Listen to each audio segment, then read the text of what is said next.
Gentlemen, today we gather to discuss a topic that binds us together, the impact of drugs in the Vietnam War.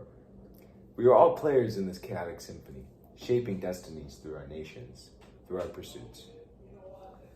Indeed, our operations fueled the fire. Our products spread like wildfire.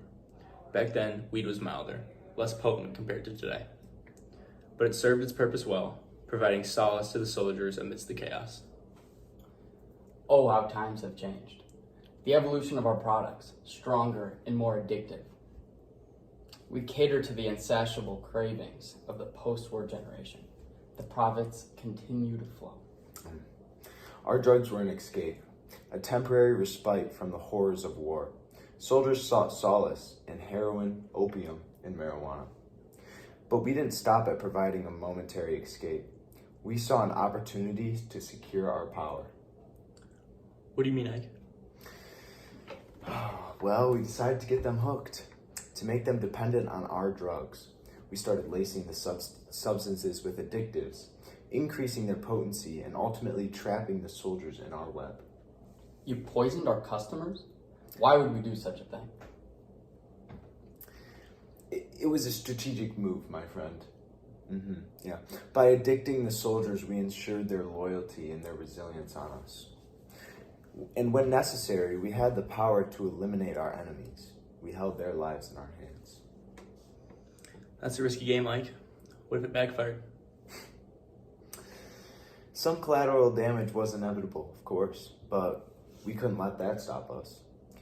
We were in the business of power and profit, and we would do whatever it took to secure our positions as the drug kingpins.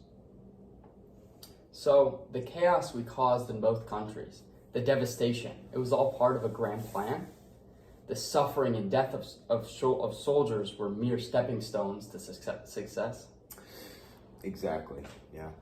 We revealed in the chaos, in the profits that flowed from the blood of our soldiers and the soul of our nations. We were the architects of destruction and the puppet masters of a war-torn era.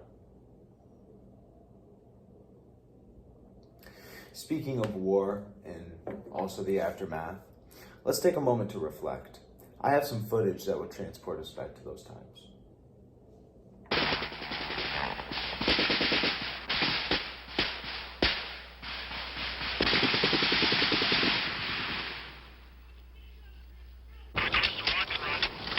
Okay.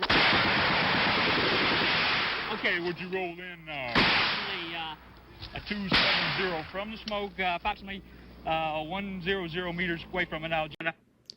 This footage captures the brutal reality of war, a conflict that provided fertile ground for our operations. How bad is it? A couple of leg wounds. We were walking down the trail. Perimeter out here. I was walking point, and we noticed a side trail. It was one of the side trails we came down and had more use on it than when we first came down it.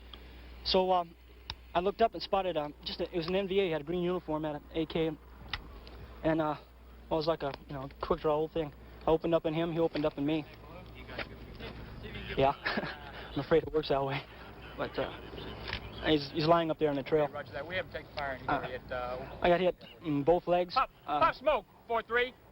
Pop a smoke over here. That's about it. Ed? Well, we've got 7 months in country now, 3 Purple Hearts.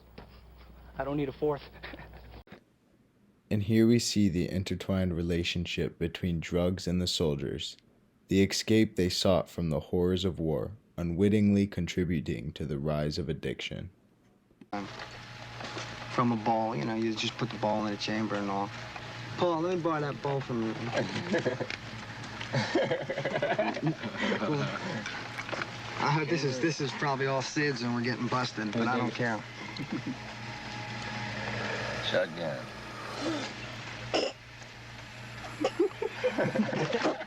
What's happening here is also happening to some extent at virtually every other American installation in Vietnam.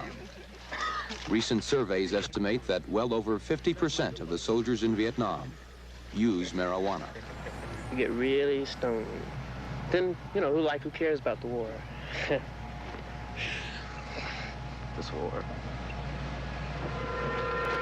Our drugs provided an illusion of respite, but it came at a heavy price for all involved.